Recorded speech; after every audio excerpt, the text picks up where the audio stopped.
Баршаңызға сәлем. Зімбірдің пайдасы мен зияны туралы айтатын боламын. Пайдалы ақпараттарды жіберіп алмас үшін каналыма тіркеліп, қоңырауша белгісін басуды ұмытпаңыз. Зімбірдің пайдасы мен зияны. Зімбір уытты өсімдік. Зімбірдің пайдасы жайлы аз айтылған емес. Оның адам ағзасына пайдасы барын медицина дәлелдеген. Дегенмен зімбірді де дұрыс қолдану керектігін ұмытпаған жөн. Алдымен пайдасынан бастайық. Зімбірдің пайдасы. Зімбірдің тамырында А, С, В1, В2 дәрумені мен магний, фосфор, темір, кальций, натрий, цинк және калий сынды минералды заттар, түрлі пайдалы амин қышқылдары бар. Зімбір арықтауға көмектеседі. Зімбір қанды қыздырып, айналымын жақсартады. Соның арқасында асқазан жұмысы мен зат алмасын күшейеді де адамның арықтауына септігін тигізеді. Тұмауды емдейді.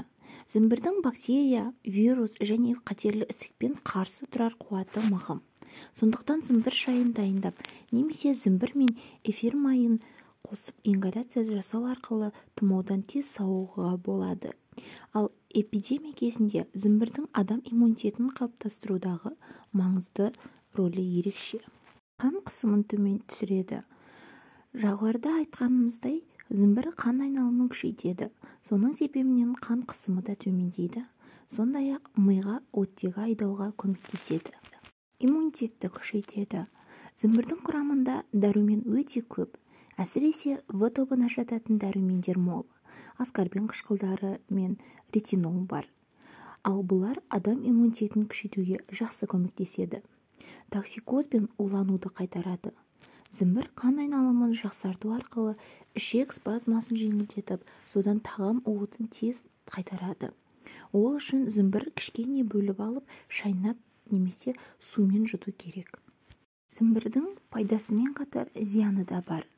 Зиянын айтар кетер болсақ, зімбір өте қатты және уытты өсімдік. Сондықтан оны пайдаланғанда абай болған жөн. Әсіресе зімбір шайын ішер кезде сақ болған жөн. Дәмі аздап ашыған немесе қышқылға айналған тәрізді болса, онда оны ішпегеніңіз жөн. Зімбірді жеуге, ішуге болмайтын жағдайлар да бар.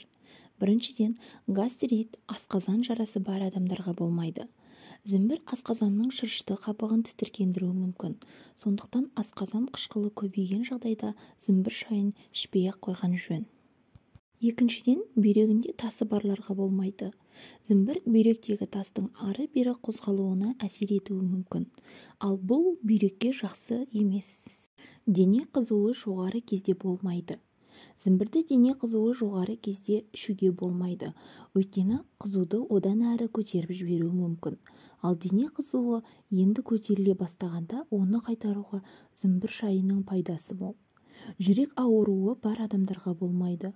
Миокард, ишемиялық жүрек аурулары, қан қысымы жоғары, инсульт, инфаркт алған адамдарға зімбір шайын көп ішуге болмайды. Өйткені жоғарыда айтылғандай, қан айналымы күшейіп, жүрекке салмақ түсуі әбден мүмкін. Жүктіліктің екінші кезеңінде болмайды. Негізінен зімбір жүкті әйелдердің жерігін басуға септігін тигізетін өсімдік.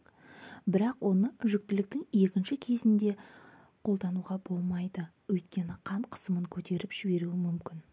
Видеоны соңына дейін қарағаныңызға үлкен рахмет. Келесі пайдалы ақпараттарды жіберіп алмас үшін каналыма тіркеліп, қоңырауша белгісін басуды ұмытпаңыз.